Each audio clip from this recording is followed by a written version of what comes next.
started training Muay Thai 18 months ago.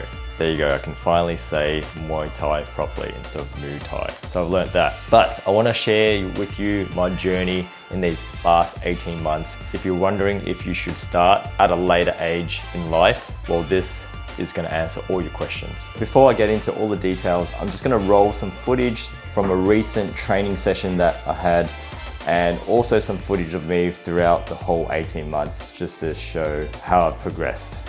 Firstly, I'm going to say this is one of the best things I've done for my training, period. I've lifted weights for many years, I've done various sports, but nothing really compares to doing a martial art. And what I mean by that is, it's the engagement that you have with this sport. There's so many things to learn and there's so many layers to this art. So what was the first session like? I actually remember it quite vividly, and it was in winter in Melbourne, Australia, and it was cold. And I've just finished my day of work and the class starts at 8 p.m. I don't really like to stay up too late because of my early mornings. I was adamant that I was gonna give this a go, just having to take that first step. When I stepped in, everyone was really friendly. They knew how to look after beginners. Was I intimidated? No, but there was always a sense of, what am I doing here? I have no idea what I'm doing, but I really wanted to give this a shot. So we started off in the beginners section. Luckily, there were many other beginners like myself, and we're in the corner, we're learning the basics. We started off learning our stance, learning whether you're orthodox or southpaw. I'm right-handed, so I'm going to be in the orthodox position, which is what most commonly you are going to be in. Then we started practicing the basics: jab, cross, hook, roundhouse kick, checking the kicks. And there was definitely a steep learning curve right off the bat, because I've never done anything like this in my life. It's the first time I've ever stepped into a gym where it's all martial arts. One thing that I did realize after the session was those communal gloves. God damn, do they stink. If you like cheese, you might not mind it, but this was terrible. So I do advise to wash your hands after, or maybe get a set of your own gloves if you really want to commit to this. Even just some El Cheapos would do. So my first experience was very welcoming. I didn't feel intimidated at all. And compared to a normal gym where you lift weights, this might be a better environment, because when you're in a normal commercial gym, no one is going to be guiding you unless you have a personal trainer. And depending on where you sign up or what gym you sign up to, the crowd might be different and you might get that intimidation factor. So what was the reason why I wanted to start Muay Thai?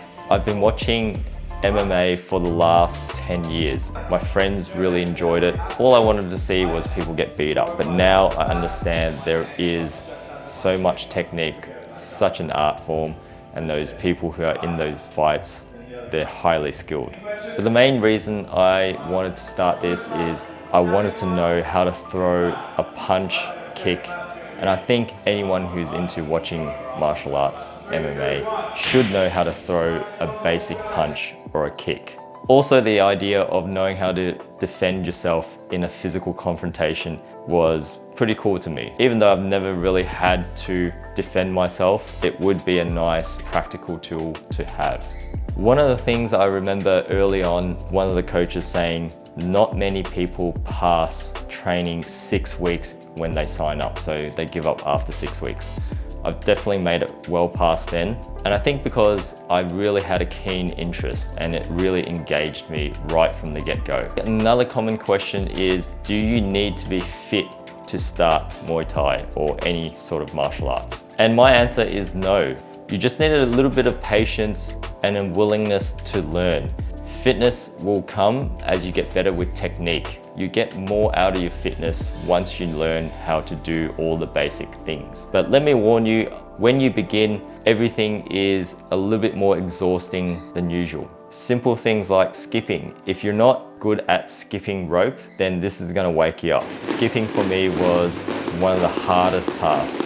You had to skip for 3 minutes, and I definitely didn't have the fitness to do that. Over time, I learned that there was a technique into skipping and you become more efficient, and now I can skip well over 3 minutes. So one of the most difficult things about Muay Thai was the movement.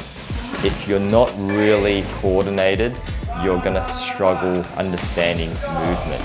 But if you've played various sports in your life and you've done a little bit of physical activity in the gym, you might be able to grasp that quite easily. Personally, I found that the most challenging because one, I'm not a great dancer, and I think dancers really pick this up well. Just because they have really good body awareness, dancing in a way is sort of like martial arts. It's like a flow. But over time, if you give it the patience, you will acquire the coordination to move properly and to throw a punch properly and to kick properly. What was funny at the start was the coach would say something like, for example, turn your hips. I understood what he was saying, but my body just couldn't do it. Over time, you're gonna get the aha moment. You're just gonna get it just like that. But it just takes time, like with everything.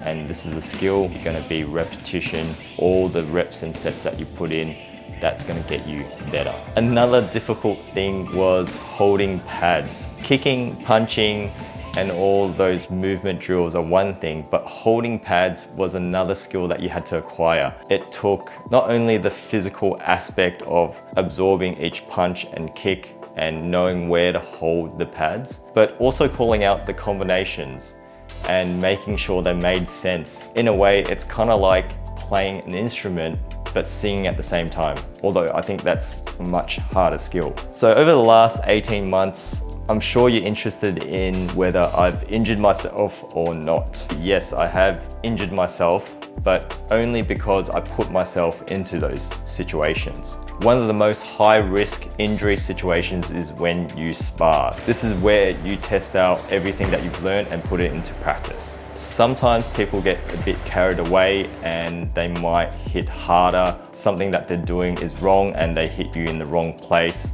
and that's where you get injured. Personally, I've ruptured an eardrum, but I should have had my hands up. Secondly, I've damaged a ligament in my knee, and this was due to someone trying to sweep me, which didn't go quite well. But all in all, I haven't seen anything major happen to other people. These injuries just put me out for a couple of weeks, although the knee injury has been a little bit more consistent, and that takes a little bit of care and maintenance as it recovers.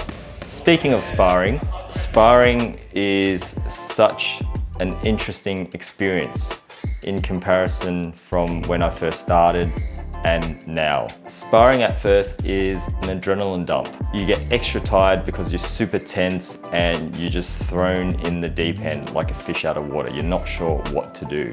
Your heart rate comes up because you're in this almost defensive-like mode, or maybe you're different to me and you just want to whack someone with your fist. At the start, it is an adrenaline dump. You do get really tired, but just let your partner know that you're new. They're usually pretty respectful and they make sure that they're going to take care of you. Sparring now is really fun.